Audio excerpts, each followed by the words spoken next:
ਦੋਸਤੋ ਫਰਾਂਸ ਦੇਸ਼ ਦਾ ਨਾਮ ਤਾਂ ਤੁਸੀਂ ਸਭ ਨੇ ਸੁਣਿਆ ਹੋਵੇਗਾ, ਜਿਸ ਦਾ ਸਭ ਤੋਂ ਸੁੰਦਰ ਸ਼ਹਿਰ ਹੈ ਪੈਰਿਸ, ਜਿੱਥੇ ਮੌਜੂਦ ਹੈ ਦੁਨੀਆ ਦਾ ਇੱਕ ਅਜੂਬਾ ਆਈਫੀਐਲ ਟਾਵਰ, ਜੋ ਕਿ ਦੁਨੀਆ ਦੇ 7 ਅਜੂਬਿਆਂ ਵਿੱਚੋਂ ਇੱਕ ਹੈ।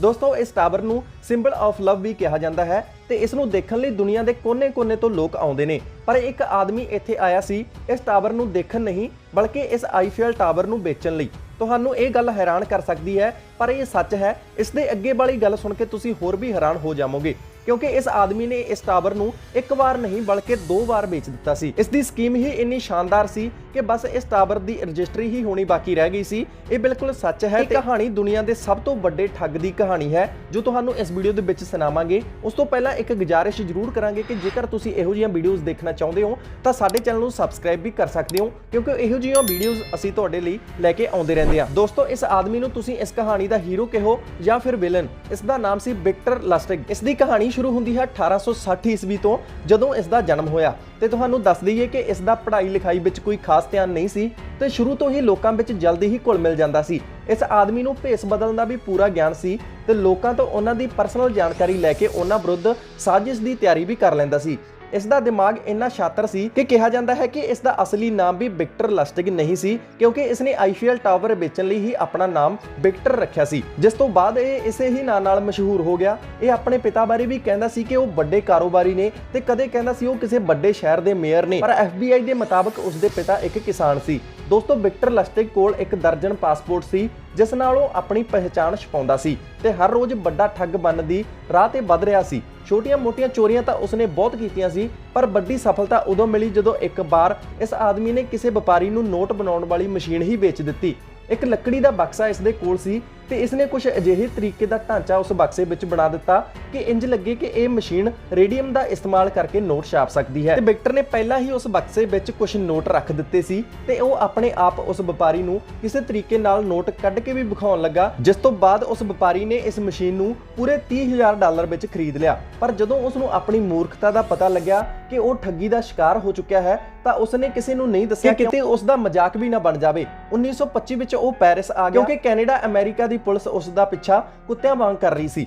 ਇਸ ਲਈ ਉਹ ਪੈਰਿਸ ਵਿੱਚ ਹੀ ਵਸ ਗਿਆ ਤੇ ਵਿਸ਼ਵ ਯੁੱਧ ਤੋਂ ਬਾਅਦ ਦਾ ਇਹ ਸਮਾਂ ਸੀ ਜਦੋਂ ਉਹ ਪੈਰਿਸ ਵਿੱਚ ਆ ਕੇ ਰਹਿਣ ਲੱਗਿਆ। ਪੈਰਿਸ ਵਿੱਚ ਨਿਰਮਾਣ ਦਾ ਕੰਮ ਜ਼ੋਰਾਂ ਸ਼ੋਰਾਂ ਤੇ ਚੱਲ ਰਿਹਾ ਸੀ, ਜਿਸ ਦੀਆਂ ਖਬਰਾਂ ਅਖਬਾਰਾਂ ਵਿੱਚ ਬਹੁਤ ਛਪ ਰਹੀਆਂ ਸਨ ਤੇ ਇੱਕ ਅਖਬਾਰ ਵਿਕਟਰ ਦੇ ਹੱਥ ਵੀ ਲੱਗ ਗਿਆ, ਜਿੱਥੇ ਕਿ ਉਸ ਦੇ ਦਿਮਾਗ ਵਿੱਚ ਉਹ ਸ਼ਾਤਰ ਆਈਡੀਆ ਆਇਆ ਜਿਸ ਬਾਰੇ ਕਿਸੇ ਨੇ ਸੋਚਿਆ ਤੱਕ ਨਹੀਂ ਸੀ। ਇਸ ਨੇ ਪਲਾਨ ਬਣਾਇਆ ਕਿ ਆਈਫੀਐਲ ਟਾਵਰ ਨੂੰ ਵੇਚਿਆ ਜਾਵੇ, ਜਿਸ ਲਈ ਇਸ ਨੇ ਸਭ ਤੋਂ ਪਹਿਲਾਂ ਆਪਣੇ ਆਪ ਨੂੰ ਇੱਕ ਨਕਲੀ ਡਾਕ ਮੰਤਰਾਲੇ ਦਾ ਆਫੀਸਰ ਬਣਾਇਆ ਤੇ ਫਿਰ ਇੱਕ ਫਾਈਲ ਤਿਆਰ ਕੀਤੀ ਜਿਸ ਵਿੱਚ ਆਈਫੀਐਲ ਟਾਵਰ ਨਾਲ ਜੁੜੀਆਂ ਕਈ ਜਾਣਕਾਰੀਆਂ ਸਨ। ਫਿਰ ਇਸ ਆਦਮੀ ਨੇ ਚੁਣਿੰਦਾ ਕੁਝ ਧਨਾੜ ਵਪਾਰੀਆਂ ਤੱਕ ਇਹ ਖਬਰ ਪਹੁੰਚਾਈ ਕਿ ਆਈਫੀਐਲ ਟਾਵਰ ਦੀ ਮੁਰੰਮਤ ਕਰਵਾਉਣਾ ਜ਼ਰੂਰੀ ਹੈ, ਜੋ ਕਿ ਸਰਕਾਰ ਨਹੀਂ ਕਰ ਪਾ ਰਹੀ, ਜਿਸ ਕਾਰਨ ਇਸ ਨੂੰ ਵੇਚਿਆ ਜਾ ਰਿਹਾ ਹੈ। ਇਸ ਗੱਲ ਦਾ ਜ਼ਿਆਦਾ ਪ੍ਰਚਾਰ ਪ੍ਰਸਾਰ ਵੀ ਨਹੀਂ ਹੋਇਆ, ਕਿਉਂਕਿ ਇਹ ਇੱਕ ਗੁਪਤ ਯੋਜਨਾ ਹੈ। ਵਿਕਟਰ ਦੇ ਇਸ ਝਾਂਸੇ ਵਿੱਚ ਕੁੱਲ 6 ਵਪਾਰੀ ਫਸ ਗਏ, ਜਿਨ੍ਹਾਂ ਨਾਲ ਇਸ ਆਦਮੀ ਨੇ ਇੱਕ ਮੀਟਿੰਗ ਫਿਕਸ ਕੀਤੀ ਹੋਟਲ ਦਾ ਕਾਰਨੀਕਲ ਵਿੱਚ, ਜਿੱਥੇ ਕਿ ਵਿਕਟਰ ਨੇ ਉੱਥੇ ਪਹੁੰਚੇ 6 ਵਪਾਰੀਆਂ ਨਾਲ ਗੱਲ ਇੰਨੀ ਗੰਭੀਰਤਾ ਨਾਲ ਕਰੀ ਕਿ ਉਹਨਾਂ ਨੂੰ ਜਰਾ ਵੀ ਅੰਦਾਜ਼ਾ ਨਹੀਂ ਹੋਣ ਦਿੱਤਾ ਕਿ ਇਹ ਇੱਕ ਫਰਾਡ ਹੈ। ਕਿਉਂਕਿ ਆਈਫੀਐਲ ਟਾਵਰ ਨਾਲ ਉੱਥੋਂ ਦੇ ਲੋਕਾਂ ਦੇ ਜਜ਼ਬਾਤ ਵੀ ਜੁੜੇ ਸੀ।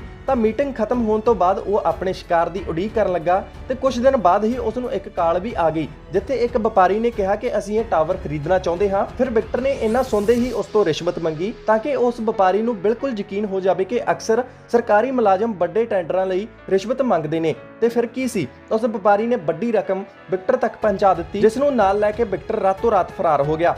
ਜਦੋਂ ਉਹ ਆਦਮੀ ਸਵੇਰ ਰਜਿਸਟਰੀ ਕਰਵਾਉਣ ਲਈ ਵਿਕਟਰ ਦੇ ਹੋਟਲ ਪਹੁੰਚਿਆ ਤਾਂ ਉਸ ਨੂੰ ਆਪਣੇ ਠੱਗੇ ਜਾਣ ਦਾ ਅਹਿਸਾਸ ਹੋਇਆ, ਪਰ ਉਦੋਂ ਤੱਕ ਬਹੁਤ ਦੇਰੀ ਹੋ ਚੁੱਕੀ ਸੀ, ਕਿਉਂਕਿ ਵਿਕਟਰ ਨੇ ਆਪਣੀ ਸਭ ਤੋਂ ਵੱਡੀ ਠੱਗੀ ਨੂੰ ਅੰਜਾਮ ਹੀ ਇਸ ਤਰੀਕੇ ਨਾਲ ਦਿੱਤਾ ਸੀ ਕਿ ਉਸ ਨੂੰ ਕੋਈ ਫੜ ਵੀ ਨਹੀਂ ਸਕਿਆ। ਦੁਬਾਰਾ ਵੇਚਿਆ ਆਈਫੀਐਲ ਟਾਵਰ। ਇਸ ਆਦਮੀ ਨੇ ਇੱਕ ਵਾਰ ਫਿਰ ਇਹੋ ਸਕੀਮ ਲਗਾਈ, ਕਿਉਂਕਿ ਪਿਛਲੇ ਵਪਾਰੀ ਨੇ ਕੋਈ ਵੀ ਪੁਲਿਸ ਕੋਲ ਸ਼ਿਕਾਇਤ ਦਰਜ ਨਹੀਂ ਕਰਵਾਈ ਸੀ, ਤਾਂ ਇਸ ਨੇ ਦੁਬਾਰਾ ਇਹੀ ਮੀਟਿੰਗ ਬੁਲਾਈ ਤੇ ਇਸ ਵਾਰ ਸਾਰੇ ਵਪਾਰੀ ਨਵੇਂ ਸੀ ਤੇ ਫਿਰ ਉਹੀ ਸਕੀਮ ਇਹਨਾਂ ਤੇ ਹੀ ਲਗਾ ਦਿੱਤੀ ਤੇ ਵੱਡੀ ਰਕਮ ਹਾਸਲ ਕਰਕੇ ਫਿਰ ਫਰਾਰ ਹੋ ਗਿਆ। ਪਰ ਹੁਣ ਉਸ ਦੀ ਕਿਸਮਤ ਇੰਨੀ ਚੰਗੀ ਨਹੀਂ ਸੀ, ਕਿਉਂਕਿ ਇਸ ਵਾਰ ਪੀੜਤ ਵਪਾਰੀ ਨੇ ਸ਼ਿਕਾਇਤ ਰਿਪੋਰਟ ਦਰਜ ਕਰਵਾਈ, ਜਿਸ ਤੋਂ ਬਾਅਦ ਸਾਰੇ ਪੈਰਿਸ ਵਿੱਚ ਇਹ ਖਬਰ ਫੈਲ ਗਈ। ਨਾਲ ਹੀ ਪਹਿਲਾਂ ਵਾਲੇ ਵਪਾਰੀ ਨੂੰ ਵੀ ਇਸ ਗੱਲ ਦਾ ਪਤਾ ਲੱਗਾ। ਹੁਣ ਵਿਕਟਰ ਪਿੱਛੇ ਅਮਰੀਕਾ, ਕੈਨੇਡਾ ਤੇ ਯੂਰਪ ਦੇ ਕਈ ਦੇਸ਼ਾਂ ਦੀ ਪੁਲਿਸ ਤੇ ਏਜੰਟ ਸੀ। 1930 ਵਿੱਚ ਵਿਕਟਰ ਨੇ ਕਿਸੇ ਹੋਰ ਆਦਮੀ ਨਾਲ ਸਾਂਝੇਦਾਰੀ ਕੀਤੀ, ਜਿੱਥੇ ਵਿਕਟਰ ਨੇ ਆਪਣਾ ਨਾਮ ਟੌਮ ਸ਼ੋ ਦੱਸਿਆ ਤੇ ਉਸ ਆਦਮੀ ਨਾਲ ਉਸਨੇ ਨਕਲੀ ਨੋਟ ਛਾਪਣੇ ਸ਼ੁਰੂ ਕੀਤੇ, ਜਿੱਥੇ ਇਸ ਨੂੰ ਬਹੁਤ ਮੁਨਾਫਾ ਵੀ ਹੋਇਆ। ਪਰ ਅਮਰੀਕੀ ਜਸੂਸਾਂ ਦੀ ਪੂਰੀ ਨਜ਼ਰ ਹੁਣ ਉਸ ਦੇ ਉੱਪਰ ਸੀ, ਪਰ ਉਹ ਸਹੀ ਮੌਕੇ ਦੀ ਤਲਾਸ਼ ਕਰ ਰਹੇ ਸਨ ਕਿ ਕਦੋਂ ਵਿਕਟਰ ਨੂੰ ਫੜਿਆ ਜਾਵੇ। ਵਿਕਟਰ ਨੂੰ ਫੜਾਉਣ ਵਿੱਚ ਉਸ ਦੀ ਪ੍ਰੇਮਿਕਾ ਦਾ ਵੀ ਹੱਥ ਸੀ, ਕਿਉਂਕਿ ਉਸ ਨੂੰ ਲੱਗਦਾ ਸੀ ਕਿ ਵਿਕਟਰ ਉਸ ਨੂੰ ਧੋਖਾ ਦੇ ਰਿਹਾ ਹੈ। ਆਖਿਰ ਪੁਲਿਸ ਨੇ ਨਿਊਯਾਰਕ ਵਿੱਚ ਉਸ ਨੂੰ ਰੰਗੇ ਹੱਥੀਂ ਫੜ ਲਿਆ, ਜਿਸ ਤੋਂ ਬਾਅਦ ਉਸ ਨੂੰ ਸਜ਼ਾ ਵੀ ਹੋਈ। ਪਰ ਫਿਰ ਇਹ ਆਦਮੀ ਦੇਖੋ ਕਿੰਨਾ ਹੁਸ਼ਿਆਰ ਸੀ, ਇਹ ਜੇਲ੍ਹ ਚੋਂ ਵੀ ਫਰਾਰ ਹੋ ਗਿਆ, ਜਿਸ ਤੋਂ ਬਾਅਦ ਫਿਰ ਇਸ ਨੂੰ ਫੜਿਆ ਗਿਆ ਤੇ 20 ਸਾਲ ਦੀ ਸਜ਼ਾ ਹੋਈ। ਫਿਰ ਇਸ ਆਦਮੀ ਨੇ ਜੇਲ੍ਹ ਵਿੱਚ ਹੀ ਆਪਣੇ ਆਖਰੀ ਸਾਹ ਲਈ।